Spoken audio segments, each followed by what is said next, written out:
Hello and welcome to episode 20 of the Cutie Art Crusaders for November 13th, 2012. Welcome back, guys. One little note that I want to put out there before we start. Here, let's introduce ourselves first, just in case this is your first time watching. My name is Rainbow Plasma. I'm the organizer and editor of this podcast, and today I'm joined by... Burn1. I am the special guest coordinator and then sometimes the editor. I'm Flutterguy317, and I'm the art coordinator. And I'm Pinky Dash. And what do you do, Pinky Dash? I don't do anything. I talk sometimes. Fair enough. With that sexy Australian accent. You can't say that. Yeah. I guess. So I wanted to bring something up before we started because there was a lot of stuff that's happened in the last week and upcoming this week, and we've got a lot of stuff to go into before we get into the art.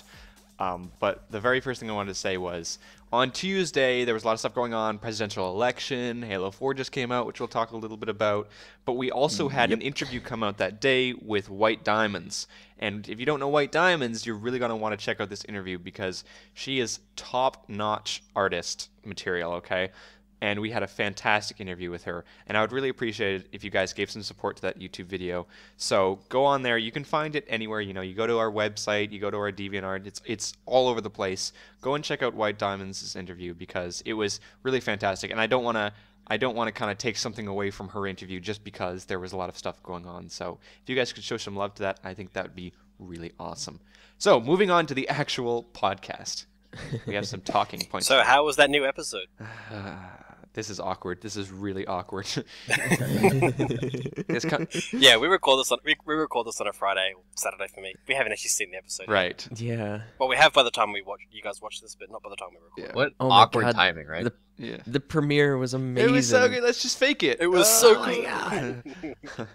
That one part when it... Yeah. I can't believe You know all that about faking Trixie it, wouldn't you? came and she saved the world with Luna. Because then, Spoilers! And then Lyra and Bonbon started making out. And then... Whoa. Why is that the first thing to come to mind? Oh. You've clearly got... We know what you're thinking, then. I know what your dreams are for canon. Anyways. That's a good segue into your talking point. No, that's an awful segue that we're not going to be using for the podcast.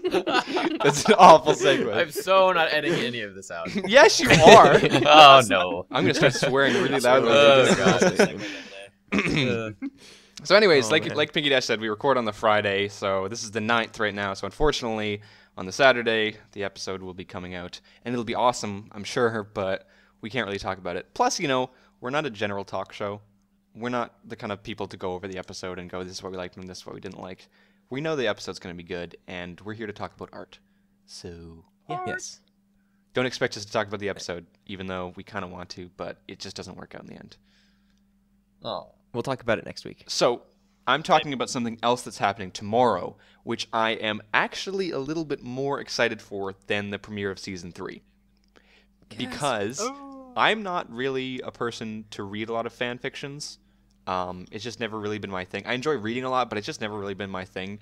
But I happened to stumble across one 5 or 6 months ago during the off-season.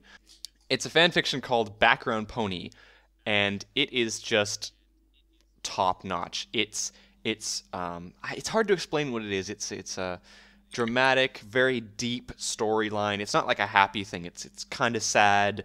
It's like an adventure, a mystery, and it teaches a lot of life lessons. And it's featuring Lyra, which is really awesome.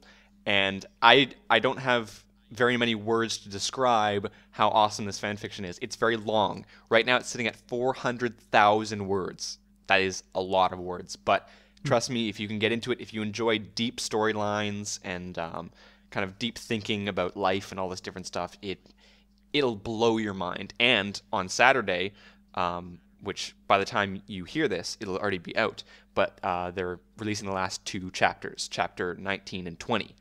So that's going to be super awesome, and I cannot wait for it. And that's basically it, because none of you guys have read it, so... Oh.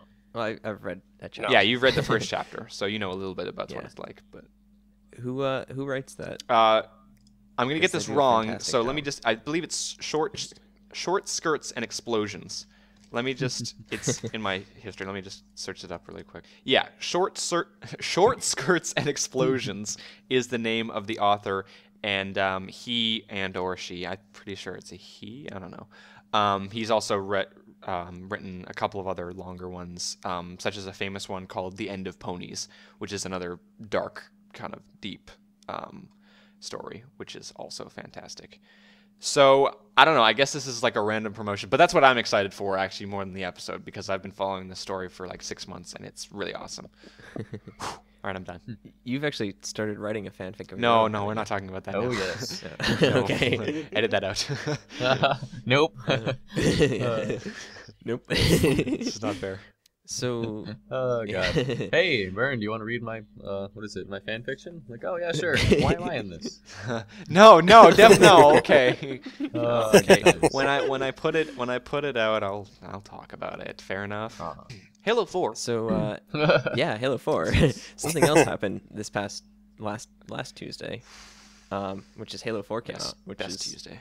been eating up Hoorah. a lot of Rainbow Plasma in my All of our Man. time. Yeah. And mine. And yours. We have all four of us have been playing the crap out of this game because, as I predicted last week, it's awesome and it's amazing, and just the feel of the game is just crisp and clean, and I don't have any other words for it. What do you guys think? And there's already pony art of it. There is already pony art of it. Thank you for reminding me. Yes. John Joseko has already made a Gamer Luna Halo 4 all dressed up in Spartan armor, which just looks awesome. And it's Gamer Luna, and I don't even know what to say. Like, it's awesome. Yeah. you love Gamer Luna. Yeah. And I love Halo. Who doesn't? So, Seriously. I mean, there you go. Yeah. There you go. We're actually going to, after this podcast, all go, well, except for Pinky Dash because he has other stuff to do. But generally, we're all going to go and play some Halo 4 right after this podcast. And it's going to be a cutie art massacre. It's going to be I will be playing when I get Yeah. back, but I also need your gamer yeah, tags. we'll figure that out. By the way, we're not sponsored by Yeah. anyone. No. associated with 343. Yeah, $0, guys. we're just really passionate. we would like to be. So yeah, speaking of John Joseko, we're gonna feature him first in our show today. But I guess I'll introduce our theme, which is Roseluck.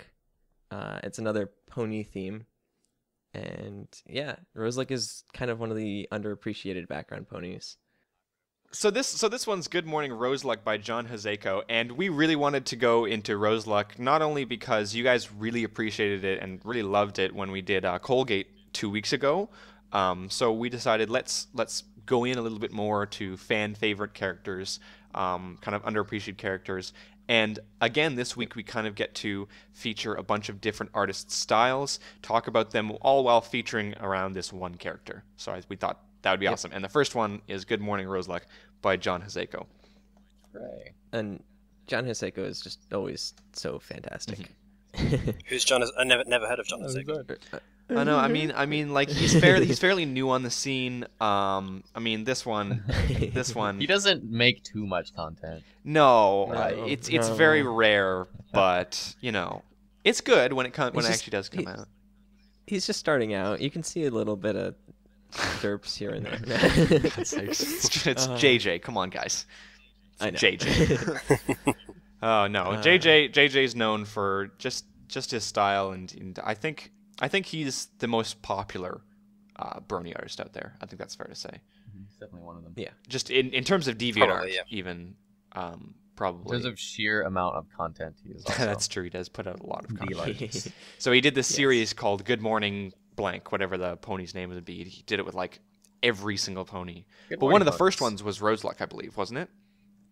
Yes. Yes. I think so. And it's one of the more September 25th, iconic 2011. ones. Yeah, September 25th, 2011. It's pretty early. Yeah, it's definitely one of the iconic ones for sure.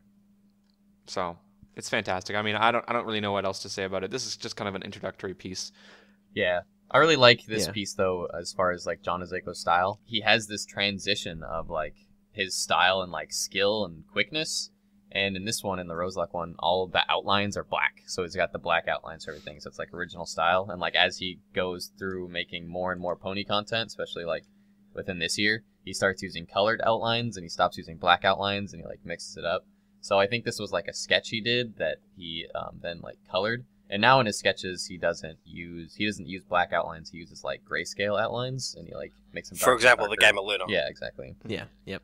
Which is the most recent one. I think what's amazing about JJ is that his style hasn't really changed. Yeah. But the quality of his style has improved. So the general feeling you get and the recognizability has been there for the last 2 years, but but when he started out, the lines were rougher. You can see a little bit in this piece that everything's just not it's kind of rougher. And I'm not saying that's a bad thing, but when you look at his more recent ones, they're definitely more polished. So I find it amazing though that he can do that while still remaining almost 100% of his style since 2 years. It's been pretty amazing. I remember seeing an image that he created probably a couple months ago. And it was like his 1 year anniversary, and he redid, like I think it was maybe his first piece of pony art, and it was like a comparison of what he was like at the beginning and what he can do now. Do you remember that? Because we need to get that for the favorites gallery. Yeah, I don't think I remember seeing that one. I think it was a Rainbow Dash one. Are you sure that's JJ? Because I think it was. Yeah. Okay. Yeah, I JJ. found him. Yeah. Yeah, I don't remember seeing. So you'll see him up on the screen. So yeah, obviously he did start out with like, hey, I'm just starting out, but in general, I still feel like his style was still, pretty consistent throughout the years, which is pretty amazing. Mm-hmm. Yeah, it's been more refined and crisper and stuff like that. Yeah. I know one thing in this picture of Roseluck that we kind of touched on in a couple of our previous episodes, which is really cool, is the way that he does the shading and the shadows, which it's kind of like this hard style of shading where it doesn't really blend together. There's like separate shades of gray, maybe with a little bit of blending, and it kind of gives it this really interesting feel. Sorry, how many shades of gray? Yeah, when he moving on. Maybe 49. When he 49 shades about. in grayscale like that, he's using just like a brush. I believe he's using Photoshop or Paint this. I don't remember. I'm watching some of his streams, but he uses just like a brush that's transparent, and then he just layers that brush, and that's how like he does shading really quickly. Is he'll start out with like one layer of gray, and then he'll go and keep receding, using the same brush and the same transparency. And in this one, he has like the really hard black outlines, and then he just uses like gray for shadows. And like now in his more recent sketches, he's using pretty much gray to do just about everything and shade just about everything. And it actually makes it really cool when he's doing really quick sketches. You need a natural kind of chaoticness to a piece just to keep it kind of natural, because it's very easy to try to make everything perfect. And sometimes when you want to make a piece just look natural and nice, it just needs to be a little bit of that randomness. I was recently watching something, I believe it was the animator from Red vs. Blue, the online series. And Monty Ohm was talking about the fact that his job is to make things look perfect as an animator. And it's the same thing for drawing. You know, you're trying to make it look as close as possible. And in that process, you lose a little bit of that natural just kind of like a natural element to it to make it look real. And so sometimes you just need a little bit of randomness. You just need to, for example, if you look very closely at Roseluck's kind of lower hoof showing, you can see a shadow that starts in between the two hooves and starts moving out. And it goes past there, and it just kind of curves around like the shape of a hoof, but it doesn't follow the hoof at all. It's not connected to it in any way. It's just kind of a random shape. And it works because it's light and it just kind of flows. So you need that kind of, especially with shadows, it's very easy to overthink shadows. Mm-hmm. And he does a very good job here of just kind of going with it and doing it. Yeah, the very little, the subtle touches of gray, especially like around her hair, just kind of, like you were saying, randomly thrown in there to kind of create a contour of what a pillow would be like, especially on the cloth behind her back. Not trying to be really super careful and like methodical with where you place those shadows, and just kind of just randomly throwing them in there. Mm-hmm. Mm-hmm. Let's move on to a piece called Rose by Caramel Brulee. And now, I never claimed as artists that we had to be very good at naming our pieces of art, but it gets the point across, I guess. You're the one who always says you should love like simple, simple titles. Right? Simple titles. Fair enough, but we've got 2 pieces this week that have the same name. Oh. So, I mean, they're simple and then there's the same. But it works. It describes Right. it. Yes. So Caramel Brulee does something very similar to a piece that we had in the Colgate episode 2 weeks ago, and that's kind of that faux paintbrush kind of style. Mm-hmm. I'm not sure. Maybe you can go a little bit more into it, Bernd, because you know a little bit more about art than I do. Definitely, it's a real it's a digital painting medium. It's a painted digital medium, excuse me, and it's really messy. That's kind of like the word we like to use. And just like how you were saying, give it that natural feel. Everything's really random, and it's just kind of scattered and brushed in there and blended. You can see it a lot in her front hoof, and then by her cutie mark, where it's just kind of it's thrown in there and it's layered up with color. So see if I can intelligently go into this. Something that's pretty cool, actually, that artists will like to do, especially in traditional paintings, like like actual physical traditional mediums, like on just canvas. They'll use a basic wash of whatever they want to be the background color, their image. So for Roseluck, you can see on this he used a very like dull rose color in the background, and they'll use that as their base. And then they'll go on top of that and either add or subtract from that like base color to get the overall feeling and like color of what they want. Let's see, I'm having a hard time describing this, but starting with a basic color like that, where like a basic color of rose, that color is what's going to have the overall like tone of your image. So if you start with a very warm color like red, or the paint that we use in art class is called burnt sienna, which is like a reddish brown. And it gives if you cover your entire canvas with that, when you paint over it, some of that will still bleed through or blend into the color you put on top of it, and it gives your painting like a really warm feeling. It gives like an overall warmth. But if you were to brush it over with like make your entire canvas like a really light color of blue or something, everything in your picture would be cooler. It'd be like a way cooler feel, like a spring, like like a cold fall feel or something like that. Kind of like the good way to kind of like wrap it in your head is if you were to walk outside in fall, everything would have like that dull cloudy blue feel on it. So if you were trying to paint like a fall picture or something of like what it looks outside right now in the US, not Australia, it would have a really cool feeling. So we'd want to start off your painting with a very cool color. But anyway, going back to this, you can see that he started in the background. He has that really dull red, and so I'm pretty sure this is how he made it, I'm assuming. So he started with this dull red, and that's what he used for the overall feeling of his painting, his digital painting, because this is in a digital medium. And then he started layering colors on top of that. So especially in the hoof, you can see how he kind of had that. It's kind of a cool color, but it's like a rosy color in the part of her hoof right there. And you can see he actually layered a more tan, like yellow, on top of it to create that shadow.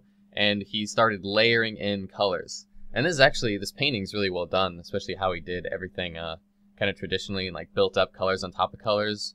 And a lot of the colors are transparent, letting the colors underneath like bleed through. So that's really cool to see because, again, that's like it's a real traditional like oil style on like a physical medium done digitally.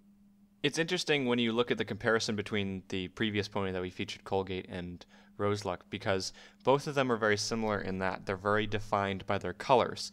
Roseluck is very defined by red, and a lot of pieces that you'll see with her artistic pieces all have that red element to them, and they're very centered around the color red. And with Colgate, it's the opposite. It's very centered around the color blue. I mean, that might have to do with a lot of the fact that, you know, we don't know enough about their character to kind of help give that little depth to it. But like you were saying, it's interesting to see that Roseluck is featured in a lot more warm pieces, whereas Colgate is featured in a lot more cold pieces just naturally by their color. That's actually a really awesome point. I love that you brought that up because our piece we featured last week, the Minuet piece, its overall background tone is that real like violet, like cool blue. And then in this one, it's like the complete opposite. And it's really great to see that like cool to warm in these. And there's actually some really great pieces that I've wanted to bring into the show where they like transition between cool and warm. But that's actually a really awesome point of how like this background character tends to like more transition into warm. And as far as the art like based around it, it's more warmer feeling art in that color scheme, and Colgate's the opposite. Because just about every Colgate piece we featured last week was a cool tone, and just about every Roseluck piece we're featuring this week is a warm tone, and we didn't even intend that. That was completely unintentional. It just comes out naturally. I'm glad you brought up Minuet by Angela Soros that we featured in our Colgate episode, because that's exactly what I made the comparison to, because of that style, that kind of faux brush style, and the way that it uses kind of one tone. So for example, let's just keep it to this piece right now. With Rose by Caramel Brulee, we start with one color and it's all different shades of that color. I mean, yes, you've got the tan coming in there, but obviously that's just an extension of the red that you're seeing in the background. And I always love these pieces that are kind of focused around one color. It's always very interesting for me to see, because people are so creative when they're limited. And this is exactly what you're seeing here. They only have a certain color palette, but they can really bring it out and make it something a little bit more than just, hey, look, it's a red pony on a red background. Yeah.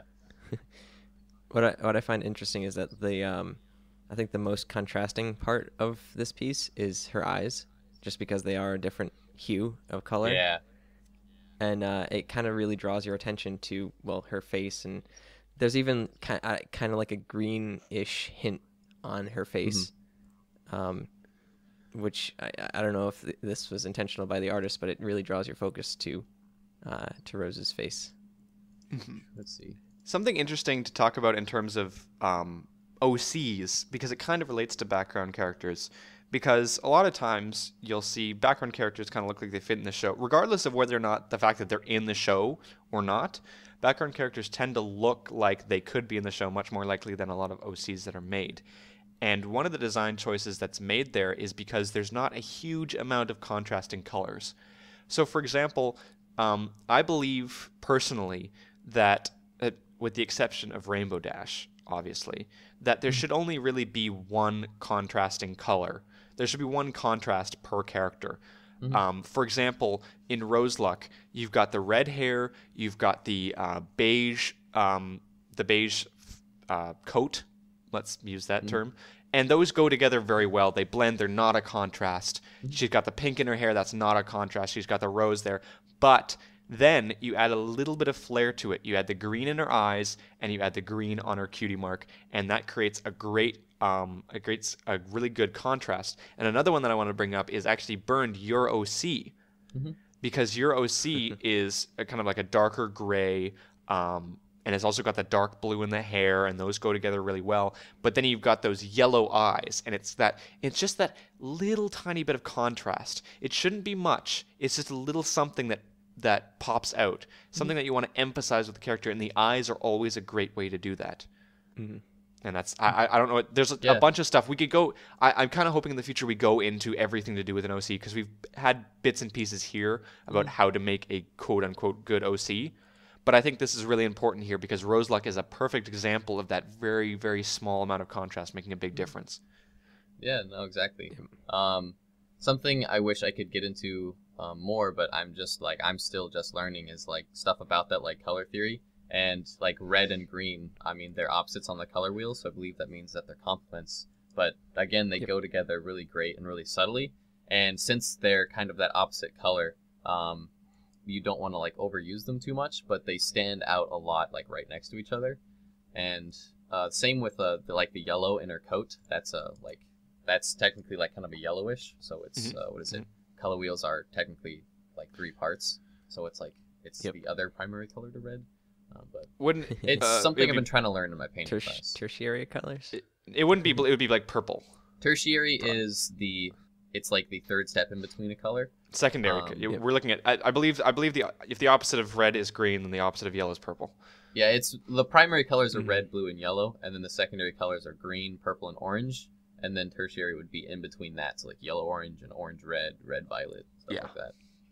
when you mix those to a primary color and a secondary color.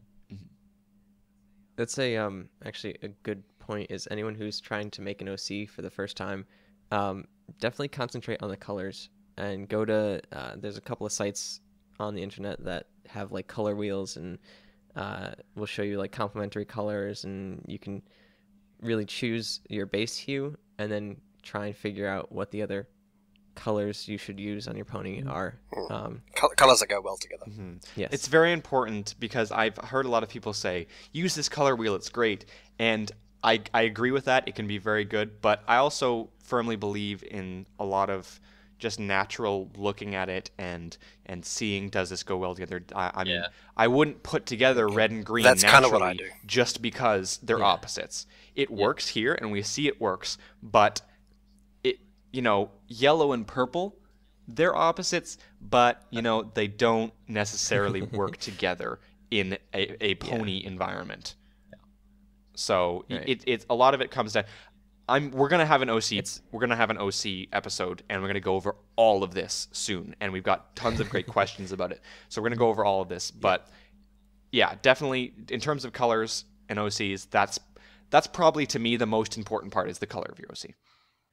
So one more thing I want to mention before we move on from this piece is we're drawing a lot of parallels here with the Colgate episode, and I apologize if we're referring to it too much, but like in the Colgate episode, this artist has a fantastic watermark for their piece. They have a very small little signature, caramel brulee, and bam, it's right there.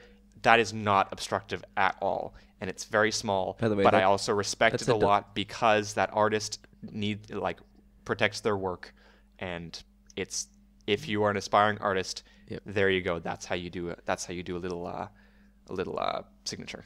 Yeah, definitely. Yep. That's a delicious sounding name, by the way. It is very.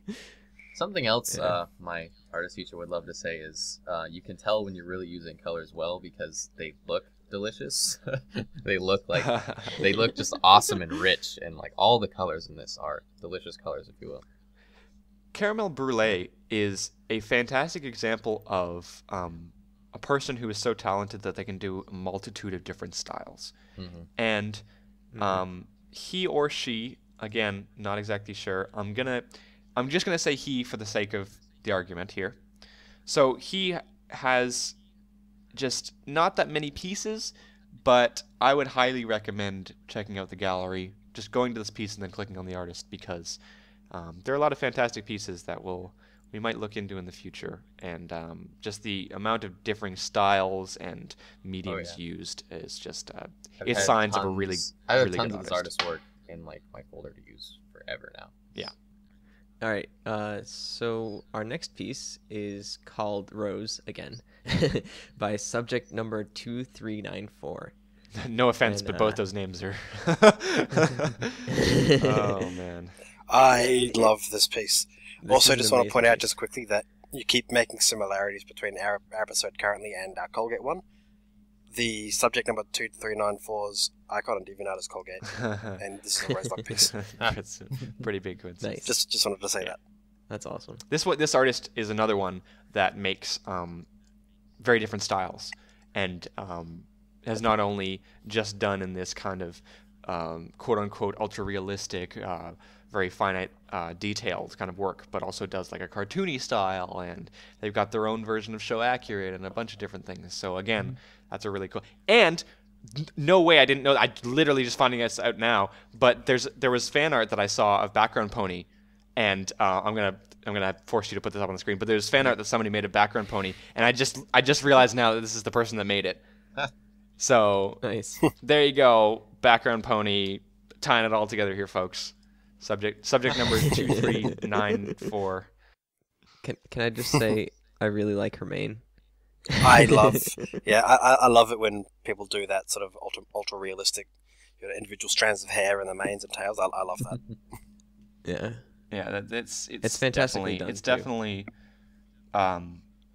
I don't know how people do it. This is one of those things that I can look at other things and go, I see how they did that. It's hard, but I see how they did it.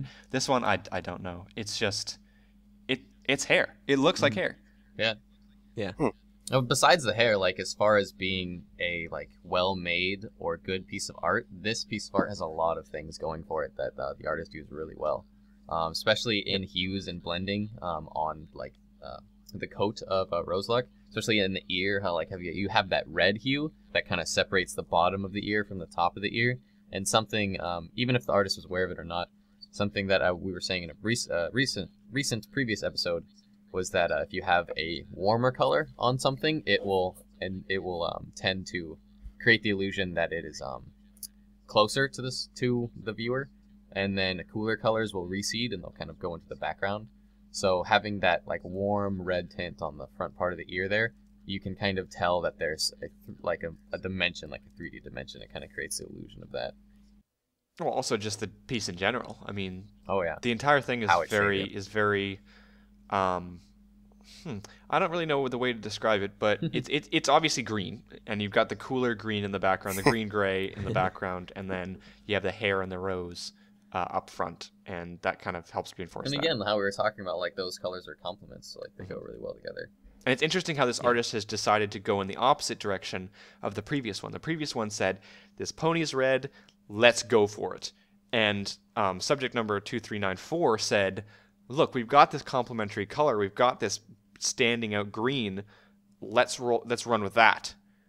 And still, you can see it still goes together very well because he knows that green goes with red, and so he can work with green and make it look really good. So yeah, and you can even see like in her cheek, there's a tint of green too. So he really works it in everywhere in this piece. Yeah, and the rose in the center is done awesomely. I mean, how it's kind of it's that brighter, more saturated like form of red. It really creates like the center like focus of the piece, really draws your eye to it. I think that's one of the probably underappreciated things in this piece, because the hair steals the show, but the rose is done fantastically just in terms of the shading on the bud and just the way it's done. It's a rose, like it's hard to tell, but that's done fantastically well.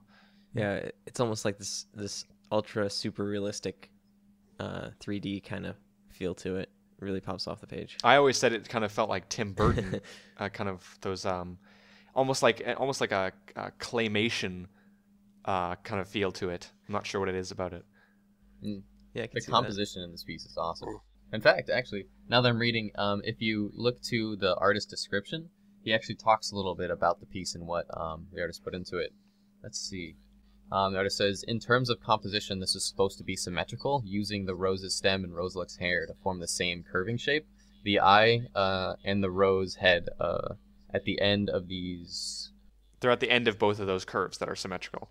Finally, are opposing colors, and all of this on a digital diagonal slope, which you can draw using a straight line through Roseluck's hoof, through her eye, and into the rose. And yeah, that's a fantastic description there. As you can see, just if you follow from about the top left-hand corner all the way down to the bottom right, it does kind of follow that line.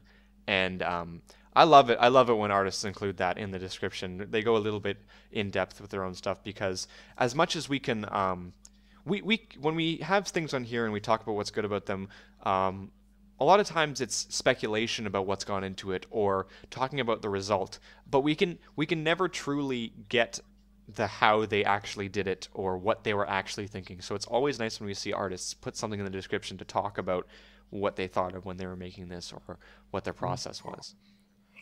She actually has a little bit more. She has, let's see, the rose has a green curve with a red highlight, and then Roseluck has a red curve with a green highlight, and then the green wallpaper behind them kind of binds both of them. Talks about how the roses are hard to draw. Well, subject did a good job. You did a good job.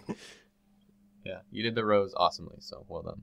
Also, one of the only people to draw hooves with actual hooves. You stole my thing. I was just about to touch on that. That is a fantastically done hoof. Horseshoe, almost. Horseshoe, pony shoe thing. Like it actually looks metallic. Hidden gems in the piece. Okay, so we've got one more piece here, and this, yes. I believe this was why we did it on Roseluck, because we have an old friend of the show on here once again, Please welcome back Aaron JVL with just a stunning piece called Roseluck.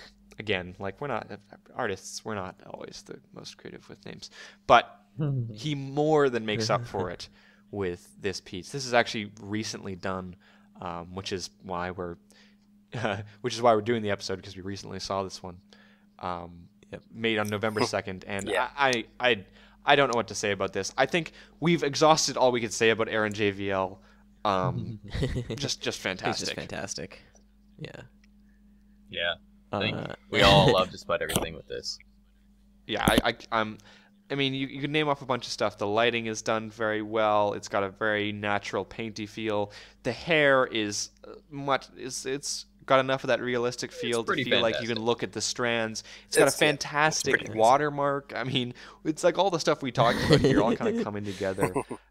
I think my overall favorite thing about this image, though, is how Aaron JVL had that this diagonal what is that, like, I can't even find the right word. Shaft of light. But Shaft, yeah. It's like a shaft of light, and it sort of like you can sort of see the reflection of its hair, and it's got a bit of a glare going on. Anyway, that direction of light that he has kind of very subtly in the background there, and you can kind of tell how they're at like diagonal streaks going on towards Roseluck. But I mean, that kind of creates some direction, kind of makes you look, and this whole piece is kind of set in like a diagonal composition with like her more towards the bottom right, and then it has those angles like leading you to her. But anyway, my favorite part of it is that really bright highlight on her tail. I mean, it's super saturated, it's super bright, it almost hurts to look at when like you look directly at it. And I think that's awesome, because I don't think it takes away from the piece. It really creates like just a really bright point towards the center that really balances out the really dark color on the entire right side of the piece, and you have that really bright portion on her tail that creates the overall, like, again, I'm finding hard words to describe this piece because it's so awesome. Well, I mean, naturally, Yeah. and again, this might just be a personal preference, but I've talked about the fact that the first thing that I always see whenever I look at a pony piece is the eyes. And so when I'm looking at the eyes right now, and I tend to always kind of center around the eyes. And so when I'm looking at the eyes right now, that quote-unquote super saturated part is just displaying to me in my peripheral vision that it's bright on that side. It's not necessarily saying, whoa, that's super saturated. It's when you're not looking directly at it, when you're looking at her body or her head, it fits perfectly fine. What I find interesting is in that shaft of light or beam of light, or however you want to call it, Aaron JVL kind of puts almost a particle, like it's like a fog or a mist kind of thing. And the closer you get to Roseluck's tail, the more intense the mist gets, and I guess that kind of adds to that whole effect of this really bright spot on her tail. I really like how he added in kind of this yellowish, or the same color as her coat on the outside of the tail, kind of added a little bit of that into like a different hue or color on the outside of the red, so the reds didn't like blend into each other. It kind of helps separate the tail out from the background and creates a little bit more like that light is hitting it. Kind of creates that. He was complaining. He was saying he wasn't exactly happy about this one because the lighting seems off, and he's not sure if his colors are correct. And well, I understand where he's coming from with the lighting. It's not like I believe the angle that it's coming at, based on the compared to the shadows, is not perfect. Let me just say, first of all, it's not noticeable, and second of all, in terms of colors, you got them right. Trust me, you got them right. Regardless of like the direction of light, it doesn't subtract from the piece any, because it still looks really well done. Absolutely not.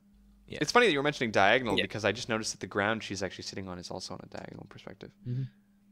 Yeah, it creates a little bit more dynamicness too, because we can't really see where the ground is on the right side, so it kind of leaves a little to imagination if she's on a hill or if it's flat or whatever. Adds a little something to it. It's something to consider. Yeah, there's definitely not like necessarily a diagonal. have someone sitting flat, like with Caramel Brulee's piece also. There's definitely like a diagonal direction that it creates, though, especially with her tail, and like how that grass kind of leads a little like diagonal line. It's a nice contrast to the direction of the light. Well, I mean, we could gush about Aaron JVL for just ever and ever. One more important point. Yeah. Roseluck is adorable. I don't remember if we said that. Yes, she As is. far as overall, just like how Pony looks awesome too. Yeah, it's definitely one of the best designed ponies. Not even like of the background ponies, but like of all of them, she's got a fantastic design. And just so I make sure to mention it, because I did in all the others, Aaron JVL is still using all the stuff we were talking about earlier and all of other pieces of like gradients and adding hues onto different portions. Like on the front of her chest, there's just a little bit of red blended in there, especially on that hoof, in the darker hoof in the background. Like he has all of those features that we were talking about in the previous paintings, and just done in his own way. I'm afraid we've almost run out of compliments for Aaron JVL because all of his pieces. Yeah. I'm not sure They if are I full of actually them. want to have him on the show or not, because I'm pretty sure if we have him on the show, the entire hour is just going to be like, so you're awesome.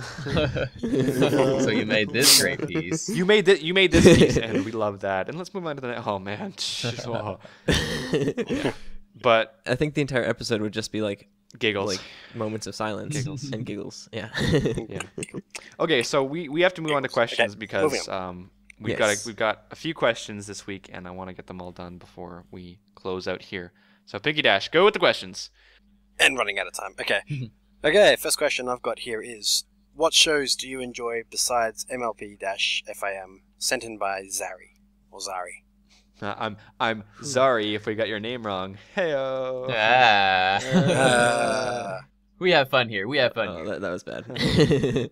Sorry, does that make me go first or something? Yes. That must only be funny in Canada. That means What shows do I like? I don't watch a lot of TV, to be honest with you. I come home from class or whatever I'm doing, and the way that I relax is I watch YouTube videos. So I don't really watch any shows. I just watch YouTube videos, to be honest with you. They're kind of like shows. I would go with, the big animations, the ones all like Simpsons, Family Guy, South Park, all those sort of things. Plus, the old school sort of cartoons, Invader Zim, that sort of thing. 90s Disney cartoons like Rescue Rangers really? and Darkwing Duck and stuff know like that. that. Yeah, we were watching Ponies Anthology 2 yesterday, and afterwards he was just like, I have to watch these old shows now because there's too many references. Those Yeah, are I such good. I still have good all of animated those. shows. Mother kept them all. I never really got into the Disney cartoons. Yep. The movies, yeah, but not the Very cartoons. Burned? Yeah. Burned? I'm trying to think. Just right now. What are you Right watching? now, again, nothing. I'm not really watching anything. I was keeping up with Forward Unto Dawn for Halo 4. But as far Yeah, as that like was great. miniseries, I've watched like the first season of Walking Dead. I kind of enjoyed that. Walking Dead's a good one. But there's nothing that really just like comes to mind. It's like I have to watch this like every week. My Little Pony was the first thing for me in like a long time where I really wanted to watch it. Yeah, same. Ooh, I loved Adventure Time. I watched that like episode by episode for a while until the end of season 4. Actually kind of excited for season 5. But let's see. Yeah, there's nothing But I as really far as follow. favorite show, I usually always love to tell people Ed, Edd n Eddy. But that's not real currently. Yeah, nice. Good choice. Okay. Yeah, there's always reruns. Okay, we'll move on to the next question. Hey there, CAC. Love your show. Can't say how jealous I am that you guys are doing what you do because it's really something that I would like to do as well. Anyway, my question is this. I see a lot of art featured on your show and it inspires me to create some of my own pieces in the same style, but I'm afraid that copying another artist's stylistic choices will result in something that isn't truly mine. How do you draw inspiration from other artists while retaining that thing that makes that art yours? Sent in by Abion. I would love to take over this question if I could. I will add Do something at the end, but fair. Sure, All go right. ahead. Something that just happened recently for me, actually like Wednesday, and Monday because I have painting one on Monday and Wednesday. We had a guest artist at our school, Margaret, and I can't remember her last name. I'll look it Thatcher. up. But Margaret Hatcher. Anyway, It's a bad joke, sorry. ooh, do I have her card here on my table? Darn it, I don't. Anyway, Margaret was an awesome artist, and I got to talk to her personally after like my class went back to class, and then I stayed the entire class and like talked to her. But skipping through all the amazing stuff we talked about, one of her amazing pieces, she wanted to make an homage to a very famous like Renaissance piece from like the 1700s. and it was a piece with Jesus being taken down from the cross.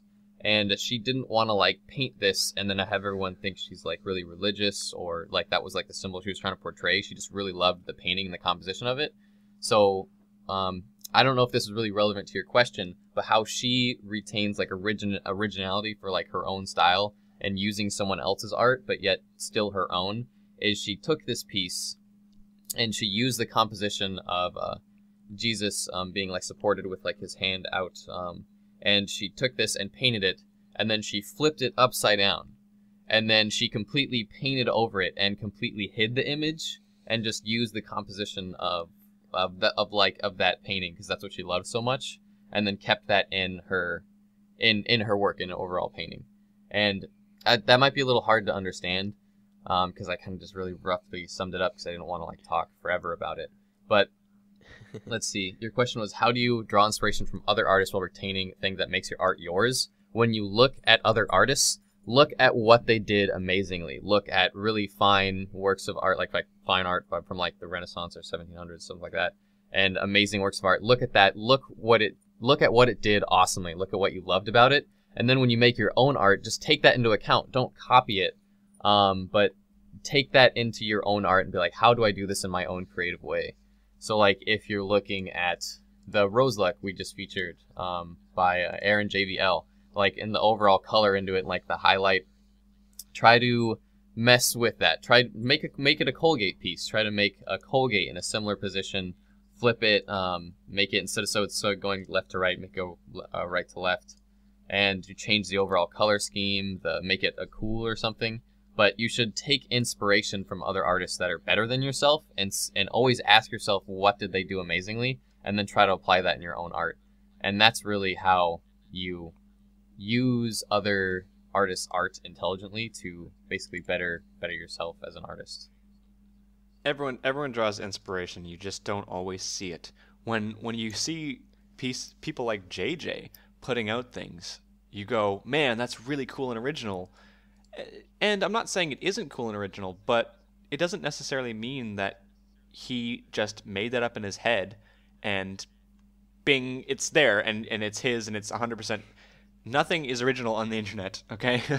Nothing is original. What rule is that? I have no idea. But here's something I want to give a tip. That I think Burns' tips that he was talking about were a little bit more advanced. So if you're just sitting down and you have a sketchbook in front of you and you want to make your own style, or just, express yourself, but you find yourself kind of drawing other people's ponies, a recommendation that I would have is give yourself no references when you're drawing.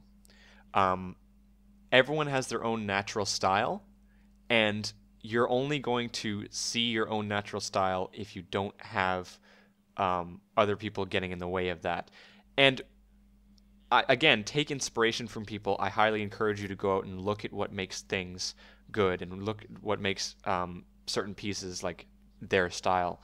But at the end of the day, if you really want your own style that's going to be yours, and it's something that you create and evolve over time, it's going to require you to just kind of sit down and go for it. And not worry about whether or not it looks perfect. Just get through a piece, finish it up, and say, how can I change this without looking at other pieces? Because I think it's very easy at the beginning to look at another piece and suddenly start making a piece in that style. Yeah. And like you said, that's not what you want. Mm-hmm. There's nothing wrong. Yeah. There's nothing wrong with taking inspiration from things or looking at something and creating a variation of it. But if you personally, and it sounds like you do, personally just want to get something down that's yours, then that's what I'd recommend. Mm-hmm. Yeah, that's a really great recommendation too. I kind of got lost on myself because I was just so excited about talking to the artist that I got to. By the way, that painting of her homage to the painting that she did was a $20,000 painting that we all got to see. Jeez. Hung up in our college. And it was just breathtaking, the overall color and composition, and it took her 2 years to create. Insane. But anyway, but sitting down, especially with sketches, and just even with no references, sometimes that can be frustrating and difficult, especially if you're really struggling to try to create your own style. Oh, for sure. But your own, I'm not gonna be I'm not gonna lie to you. Like creating your own original style, it's not gonna be an easy thing to do. Yeah. You know, I'm not saying sit down and bam, you got yourself a style. Like it's gonna be hard, but you know what? I think by now people have realized art is simultaneously easy and hard, and it all comes. The difference between art being easy and art being hard is just practice.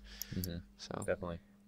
Well, kind of going off of what you're saying, Rainbow Plasma, is you can evolve your style too. Like if you throw something down and that's like your style, like without any references, and then you go back and look at other artists and how they did certain things different from you and whatnot, and if you really like the way that some other artist did something, try and incorporate it in your next piece and see if it works, and if it doesn't There's work, definitely then, nothing wrong with incorporating different, like, unique things that other artists will use in their art and try to incorporate it, because you're never going to do it exactly the same. You're always kind of, maybe, I guess a good word for it is you're always going to do it wrong, or you're always going to have some kind of mistake that you do when doing it yourself.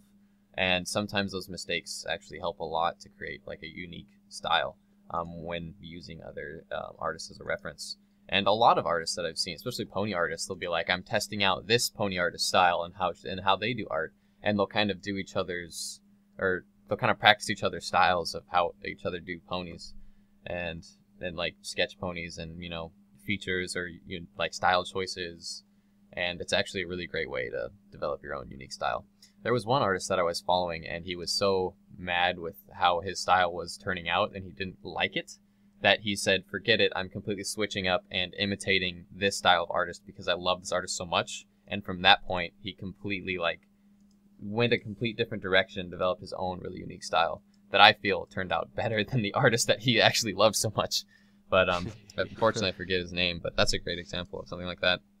And it does take a long time to develop your own unique style. And if you don't know what that is, I mean, the only place to look is to people who are better than you. Okay, next question I have here is a bit of a strange one, but whatever. If you could be a tree, what kind would you be? Sent in by Flutter Tree.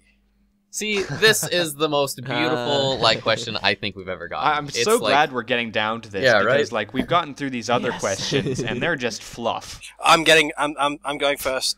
But this one, I'm going first. This one. Mine first. Go Pinky Dash. I would be Pinkie Pine. I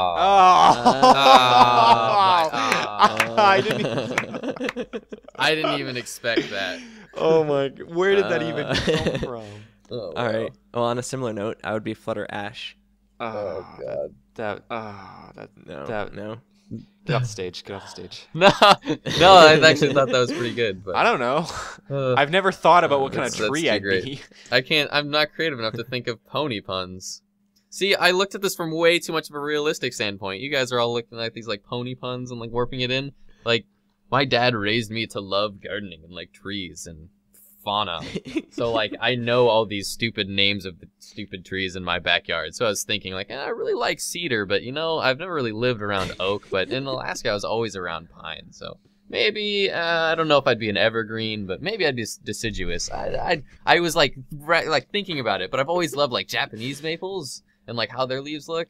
And then you guys throw this pony puns at me. Like, it's a question about what kind of tree you'd be. Yeah, but that's a really advanced question. It's not a life look. That's not like an inward life perspective. Trees are a tool. very deep important question. form of life, man. Like, because if you're like a tall, sturdy oak, there's a complete difference if you're some kind of like stupid weeping willow. You look like an emo tree. Whoa. Okay, weeping willows are What if emo. someone wanted to be a They're cool though. They're cool though. Changing my answer. No, I don't know what the hell kind of tree I'd be, to be honest. I don't know what kind I'd be. Would you be a Canadian maple? I don't know. tree? What's like the biggest tree that just obstructs all the other trees? Because I think the Redwood, maybe. Redwood's a good answer for that. I would be redwood. Cedar trees are very obtrusive like that because they like to outgrow the other trees. What's the tree that lasts the longest? I used to know that. Olive trees last long. Okay, burns an olive tree. What do they make whiskey out of? Juniper. Juniper trees last for thousands of years. Okay, Nice. good to know. Anyway, Anyways, I hope was a you good enjoyed that educational lesson on trees. Thanks to Flutter Tree. I'm pretty sure that's someone from the EverFree radio chat for sending that one in. And on that note, we're wrapping up here. So let's just go quickly through our little plugs that we have. So Bernd, take it away. Yes. First things first, we have a DeviantArt page, and that has all the art that we featured in today's episode and some extras if you're interested in checking it out. And that's cutieartcrusaders.deviantart.com, and you can follow along in the entire episode with us there. Yeah, we also have an email where you can send in quite fantastic questions, such as the ones displayed on the show, and also art submissions. We take a look at those too, in case there's one, for example, that we haven't seen. You know, we're only 4 people. We haven't seen every single piece of art in the world. So if you want to send one in, then we can check it out, and perhaps we'll have an episode around it or include it in a show. So that's cutieartcrusaders@gmail.com. If you do send in something, please include art or question in the subject line.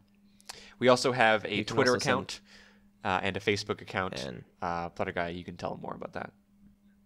yeah, we have a Twitter account which is at Cutie Art Crusade, and Rainbow Plasma runs that. And if you want up to the minute information, like on the stream, if we're having technical issues or anything like that, that's where you can find it. And we have a Facebook which is Cutie Art Crusaders, and we've gotten quite a few likes on there. My phone keeps going off, and you guys are doing pretty awesome. And so it's just different ways that you can keep up with us. We post DA Journal's Twitter messages and Facebook messages when our stuff's going live and when we have a new episode. So if you guys just choose where you want to follow us, whatever's most convenient for you, and we'll be sure to try and get that updated every single week. Also, I wanted to bring this up once more. That we mentioned last week that we were going to have a little fan art episode starting in the new year to kind of kick off the new year on January 1st, 2013. So that's still going on. So send in your fan art submissions to cutieartcrusaders@gmail.com. That's our email again. And I guarantee you'll be on the show. So, yeah. I think that's everything for today, guys. Unless you guys have anything else to say, we're going to go end this podcast and play some awesome Halo 4. We hope you guys enjoyed it. We hope you guys enjoyed the new episode of MLP. Hopefully we will too. Yeah. We don't Yeah. know. So hopefully you're all pumped from the episode 1 of season 3. Isn't it 1 Saturday. and 2? I'm pretty sure it's Is it 1 both? and 2, Really? yeah. What? Where yeah, have I been? it's a dual episode. Now I'm so pumped. Hour-long Bern, thing. you're the biggest. I always you're like the forget. I biggest always pony thought they slowpoke. space out the part 1 and 2 from week. I don't even know. I'm a terrible burn. No. All right. Well, thank you guys for watching, whether or not you're on on that YouTube note. or on the live stream. That's everything for this week. I hope you guys enjoyed another pony-centric episode. If you guys enjoyed it, for sure, let us know. Give us some comments or give us some likes or whatever, Yep. and that's how Feel we free to can kinda comment on judge. the YouTube. Yeah, we can kind of judge how you guys like this episode. And that's everything for this week. So, long wrap-up session here. Thank you guys for watching, listening, or however you do it. My name is Rainbow Plasma. I'm Burn No One. And I'm Flutter Guy 317. I'm Dashy Pinky. What? And we'll see you guys next week. Have a good one. Bye. We love you. Peace. All right.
Also, I wanted to bring this up once more, that we mentioned last week that we were going to have a...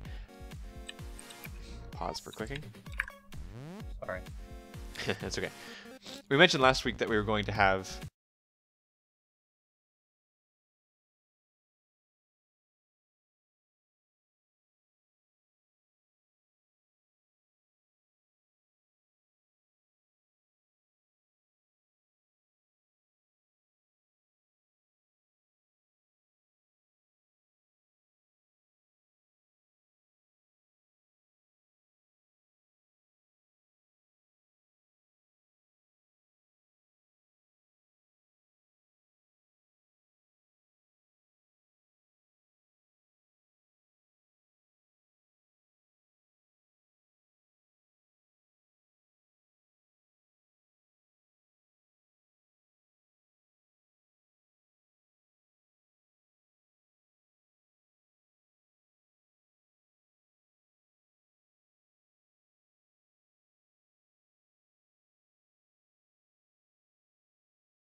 I think my favorite overall like artistic thing that this piece has going for it is that beam. You can tell that that's like a directional beam of light with those like little hints of rose like kind of coming in diagonally towards Roseluck, but where it hits her tail and creates that huge. Are you serious, dog? Are you serious? Blooper. Anyway. You're talking about beams of light. Like it's got Anyway, that, as I was saying, You're talking about beams of light and hitting her tail. I just repeat as I